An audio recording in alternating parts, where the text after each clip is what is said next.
চেয়ারে নামাজ পড়া নয়। কোরআন শরীফের বাণী হলে আল্লাযীনা ইয়াযকুরুনা আল্লাহা কিয়ামান ওয়া কুউদান ওয়া আলা জুনুবিহিম। আমাদের তিনটা কন্ডিশন মন দেবেন। কয়টা? সূরাতুল আলী ইমরানেও আসছে এই কথা, সূরাতুল আলী ইমরানেও আসছে, বুখারী মুসলিম তিরমিজিতেও এসেছে, এই একই কথায় সূরা নিসাতেও এসেছে। হুজুর পাক সাল্লাল্লাহু আলাইহি ওয়াসাল্লাম কোরআনের ভাষায় বললেন, নামাজ পড়ার নিয়ম হলো তিনটা। একটা মানুষ সুস্থ সবল, তার জন্য কিয়াম করে দাঁড়িয়ে থাকে নামাজ পড়ায় ফরজ। মন দেন, কিয়ামা।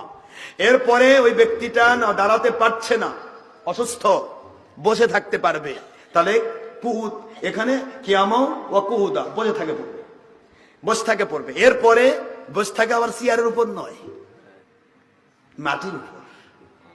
দাঁড়িয়ে থাকলেও মাটির উপর, চেয়ারের উপর দাঁড়ায়।